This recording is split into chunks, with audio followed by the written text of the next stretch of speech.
ঘরের মানুষ ঘরে না থাকলে ঘর কি আর ঘর থাকে? আসসালামু আলাইকুম ভিউয়ার্স। হ্যাঁ, আমি ঘরের মানুষ বলতে বউকে বুঝিয়েছি। ঘরের বউ বা ঘরের যে মালিক, মালিক তো সবসময় বউই হয়, তাই না? তো তারা না থাকলে ঘরের কি অবস্থা দেখতেই পাচ্ছেন। সবাই আমাকে বলেন, "আপু এত শর্ট ভিডিও ছাড়েন, বড় ভিডিও কেন ছাড়েন না?" তাই আজকে আপনাদের জন্য আমি একটা বড় ভিডিও নিয়ে চলে এসেছি। আসলে অনেক ব্যস্ততার মধ্যে থাকা হয়, যারা আমাকে চিনেন জানেন। ৫ দিন আমি মাগুরাতে থেকে আসছি। এসে দেখি আমার ঘরের খুবই খারাপ অবস্থা। ইভেন আমার ডাস্টবিনটারও খুবই খারাপ অবস্থা। সবকিছু নিয়ে লেগে গিয়েছিলাম। একদম কোমরে কাপড় বেঁধে সবকিছু পরিষ্কার করতে।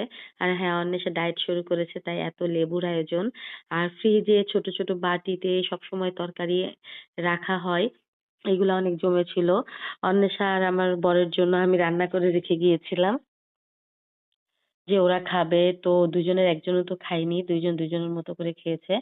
তো সে খাবারগুলো ক্লিন করে সব কিচেন-টিচেন ক্লিন করতেছিলাম, থালাবাটি ধুচ্ছিলাম।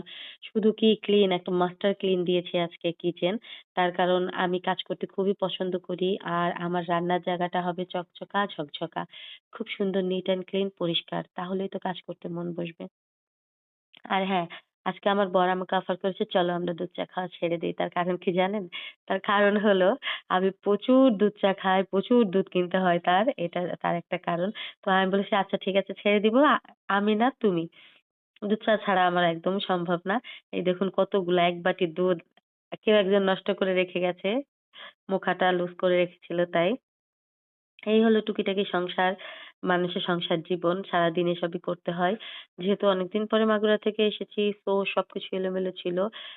ড্রয়িং, ডাইনিং, কিচেন সব নিজেদের বেডরুম সব গোছাতে হচ্ছিল। আর হ্যাঁ, ২ বালতি কাপড় ভিজিয়েছিলাম। অন্যের আশায় বাট তারা কেউ আমাকে হেল্প করে নাই। সেগুলো আমাকে ক্লিন করতে হয়েছে, ঘর ক্লিন করতে হয়েছে, প্রত্যেকটা ফার্নিচার নিজের হাতে ক্লিন করতে হয়েছে। যেটা করতে আমি খুবই মানে হ্যাপি ফিল করি। কারণ আমার কাজ এটা, আমার সংসার এটা। অতএব আমিই তো সব করব, তাই না? আর যে দেখেন যত জিনিস তত কষ্ট। ২ টা ওভেন, ২ টা ফ্রিজ রেগুলার মেইনটেইন করতে গেলে, ক্লিন করতে গেলে অনেক কষ্ট। আগে মনে করতাম অনেক ফার্নিচার লাগবে বাট না। হ্যাঁ, এর মাঝে চলে গিয়েছিলাম নিচে বাজারে। আমার বর ঘুম। এজন্য মেয়েকে নিয়ে বাজারে গিয়েছিলাম। আর এটা আমার ৳১০০ র সবজি। আ যদিও ৳১০০ না ৳১২০ র সবজি। আমি পোস্ট দিয়েছি ৳১০০ র সবজি।